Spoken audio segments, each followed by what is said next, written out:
নমস্কার বন্ধুরা, চায়নাত্ব রান্নাঘরে সবাইকে স্বাগত। আজকে আমাদের রেসিপি মোরলা মাছের টক। দেখুন আমরা কিভাবে বসি। প্রথমে আমরা মোরলা মাছ নিয়ে নিয়েছি 200 গ্রাম। এবার তার মধ্যে লবণ হলুদ দিয়ে একটু ম্যাগনেট করে রাখবো। আমরা একটু হলুদ দিয়েছি, একটু লবণ দিয়ে দিলাম। এবার আমরা ম্যাগনেট করে রাখবো। মিনিট 10 মতো আমরা ম্যাগনেট করে রাখবো।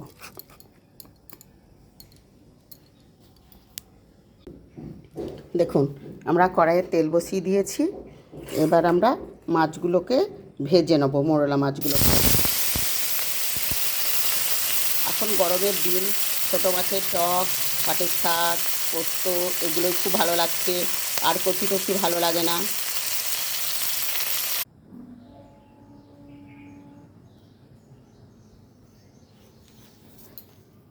এবার আমরা ওই মাছ ভাজা তেলের মধ্যে দিয়ে দিচ্ছি ফোড়ন, 5 ফোড়ন আর লঙ্কা।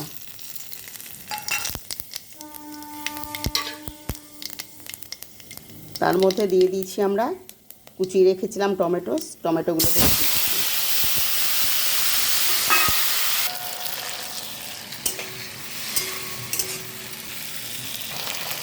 এবারে আমরা দিয়ে দিচ্ছি হলুদ আর লবণ।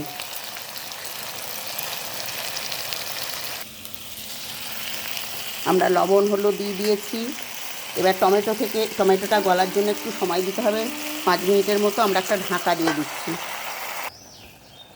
আমাদের প্রায় 5 মিনিটের মতো হয়ে গেছে। এবার আমরা ঢাকাটা খুলে টমেটোটা সেদ্ধ হয়েছে নাকি দেখব। দেখুন আমাদের টমেটোটা প্রায় সেদ্ধ হয়ে গেছে। এবার আমরা একটু অ্যাড করব অল্প পরিমাণে জল। জানেন তো ছোটো মাছের প্রচুর ক্যালসিয়াম, প্রচুর গুণ। ছোটো মাছ খাওয়া খুব উপকার। আর ছোটো মাছ অনেকে খেতে পারে না, কিন্তু খাওয়ার তো উপকার অবশ্যই, ক্যালসিয়াম প্রচুর। এবারে অল্প একটু আমরা জল দিচ্ছি।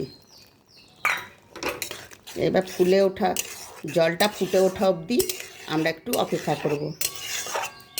তারপর মাছগুলো ঢেলে দেব।